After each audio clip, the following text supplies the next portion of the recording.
दोस्तों फिर से आपके पास स्वागत है हमारे चैनल डीजे ब्लॉग में। मैं हूं वो दोस्तों। आज की इस वीडियो काफी एक इंटरेस्टिंग टॉपिक है। टॉपिक क्या है कि दोस्तों आज मैं लेके आया हूं आपके लिए न्यूडेम स्पीकर। न्यूडेम की काफी ज्यादा डिमांड थी कि भाई हमें एक बेस में न्यूडेम स्पीकर दिखाइए, क्योंकि कई बार क्या होता है कि जो हम बेस बनाते हैं वो काफी ज्यादा भारी हो जाती है। आपकी जो कैबिनेट होती है वो बहुत आप हैवी बनवा लेते हैं, उसके बाद फिर आप फेराइट वाले जो स्पीकर होते हैं बेस के 18 इंच के वो डाल देते हैं, तो काफी ज्यादा प्रॉब्लम हो जाती है और काफी ज्यादा वजन उठाना पड़ता है, वर्कर की काफी ज्यादा जरूरत पड़ती है। लेकिन अब ऐसा नहीं होगा और न्यूडेम के कारण काफी मतलब जो लाइट वेट चीजें हो रही हैं वो काफी अच्छे से हमें देखने को मिल जा रही है। तो वही मैं आज लेके आया हूँ 18 इंच का एक बेस का स्पीकर, और ये 1500 वाट का स्पीकर है। काफी अच्छा स्पीकर है और देखेंगे क्वालिटी आपको देखनी है, और मैं तो खैर बताऊंगा कैसी क्वालिटी है। तो वीडियो को लास्ट तक बने रहेगा, टेस्टिंग काफी अच्छी होने वाली है अनबॉक्सिंग के साथ। तो वीडियो को शुरू करने से पहले मेरी आपसे रिक्वेस्ट है कि इस वीडियो को लाइक, शेयर और चैनल को सब्सक्राइब करना फ्री है, तो नीचे दिए लाल कलर के बटन को जाके सब्सक्राइब करें। चलते हैं वीडियो की तरफ, तो चलिए शुरू करते हैं।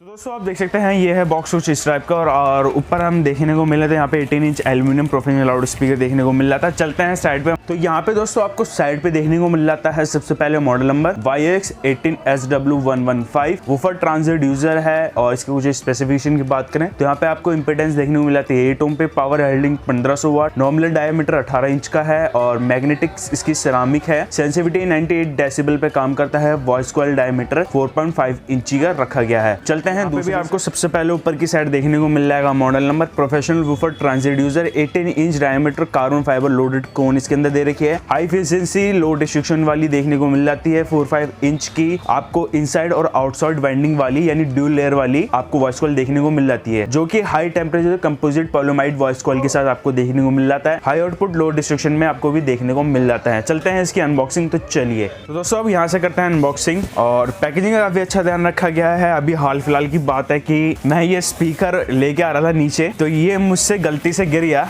लेकिन क्या हुआ कि इसकी पैकेजिंग के कारण ये स्पीकर पे कोई भी डैमेज नहीं आया, तो ये काफी अच्छा लगा। यानी बिल्कुल मैं डर गया था अब तो गया स्पीकर, यानी फ्रेम तो टूट ही जाएगा, लेकिन ऐसा नहीं हुआ। कि इसकी पैकेजिंग आप देख सकते हैं, हाँ ये कि फॉर्म थोड़ा सा निकल सा गया था, यानी आप ये देख सकते हैं, लेकिन स्पीकर कभी डैमेज नहीं हुआ, तो ये चीज के काफी अच्छा। और स्पीकर निकालता हूँ, स्पीकर निकाल के मैं आपको दिखाता हूँ। तो दोस्तों आप ये देख सकते हैं स्पीकर, और स्पीकर के जो पेपर कोन है अच्छा क्वालिटी का है, यानी कार्बन फाइबर लोडेड कोन है, तो क्वालिटी अच्छी होने वाली है। डस्ट कैप को चारकोल गम से सील कर रखा है, और ये यहाँ पे आपको जो इसकी जो रबर ग्रिप है ये भी अच्छी क्वालिटी का इसमें यूज करा गया है, यहाँ पे देखने से मुझे पता लग रहा है। और यहाँ पे आपको ये ATA Pro का एक ब्रांड लोगो भी देखने को मिल जाता है, जो ओरिजिनलिटी की पहचान देता है। और फ्रेम डिजाइन यहाँ पे आपको ब्लू कलर का देखने को मिल जाता है। साथ के साथ यहाँ पे आपको वेंटिलेटर देखने को मिल जाते हैं, जो एयर पास के लिए है, यानी जो आपकी वॉइस कॉइल है अगर मिड के टोन पे भी आए तो वो गर्म नहीं होगी, क्योंकि मिड के टोन पे क्या होता है या फिर हाई के टोन पे क्या होता है कि वॉइस कॉइल वहीं रुकी रहती है, लेकिन आवाज तो देगी लेकिन वो वहीं रुकी रहेगी। तो उसके कारण क्या होगा, जो वॉइस कॉइल की जो वाइंडिंग होती है उसमें हीट पैदा शुरू होने जाती है, यानी गर्म होनी शुरू हो जाती है। तो उसका यहाँ पे काफी अच्छा सा काम करा गया है, यानी जो एयर पास होगी वो काफी अच्छे से होगी,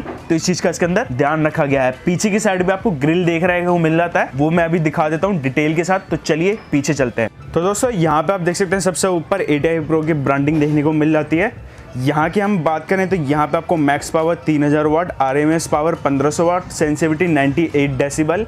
यहाँ पे आपको फ्रीक्वेंसी रेंज 35 हर्ट्ज से लेके 2 किलो हर्ट्ज तक की आपको फ्रीक्वेंसी रेंज देखने को मिल जाती है एट -10 dB पे। वॉइस कॉइल साइज यहाँ पे 4.5 इंची का 4.5 इंची का रखा गया है, जो कि इन और आउट यानी ड्यूल लेयर वाली है, अंदर और बाहर वाली। इंपेडेंस ये 8 ओम पे काम करता है। मैग्नेट की यहाँ पे आपको साइज दे रखा है, जो कि न्यूडेम मैग्नेट है। यहाँ पे 10550 × 15 N40 यानी न्यूडेम 40 का रखा गया है। यहाँ पे आपको मॉडल नंबर देखने को मिल जाता है, जो कि है YX18SW115। तो आपको ओवरलुक यहाँ पे स्पेसिफिकेशन देखने को मिल जाती है। देख सकते हैं कि यहाँ पे जो स्पाइडर है ये एलन की बोल्ट से टाइट करा गया है, तो जो ग्लू होगा बाई चांस अगर लूज हो जाए यानी उसकी कैपेसिटी कम हो जाए तो ये कभी अपनी जगह नहीं छोड़ेंगे। और इसका जो ग्लू का आपको क्वालिटी दिख रही होगी, पेपर कोन के साथ जो चिपका हुआ है वो काफी अच्छा है, और ये क्वालिटी पेपर की अच्छी भी रखी गई है, और ये स्पाइडर की भी क्वालिटी अच्छी रखी गई है, जो कॉटन से बनाया गया है। तो ये आप देख सकते हैं। चलते हैं आगे।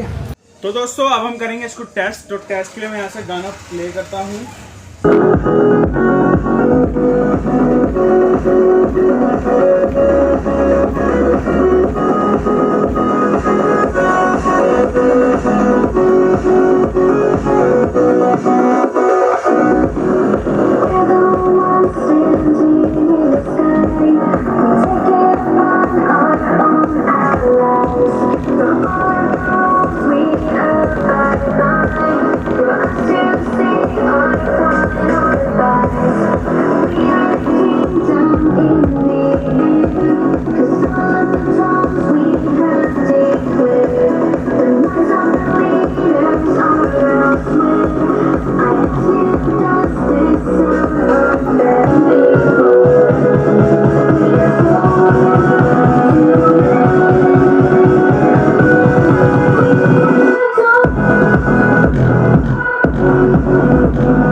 दोस्तों कैसी लगी टेस्टिंग, मुझे उम्मीद है पसंद आई होगी इस स्पीकर की, और आपको कैसी लगी वो जरूर से नीचे कमेंट बताना। और मैं आपको 2-3 सजेशन और दे दे रहा हूँ, यानी अगर आप इस स्पीकर को यूज कर रहे हैं सिंगल बेस में तो आपको मैं सजेशन दूंगा स्कूप या फिर हॉर्न लोडेड लें। अगर आप ड्यूल बेस में यूज कर रहे हैं तो फ्रंट वाली में बहुत बेहतरीन काम कर रहा है, साथ के साथ जो डब्ल्यू पिन की कैबिनेट आती है हमारी ड्यूल वाली उसमें यूज करिए। तो कैसा लगा आपको स्पीकर जरूर से नीचे कमेंट बताना, और कोई सुझाव हो मेरे चैनल के लिए तो वो बिल्कुल मुझसे मत छोड़ना। इस वीडियो को लाइक शेयर और चैनल को सब्सक्राइब करना फ्री है, नीचे देखिए लाल कलर के बटन को जाके सब्सक्राइब करें। मैं आता हूं अगली वीडियो में, जब तक के लिए जय हिंद, वंदे मातरम।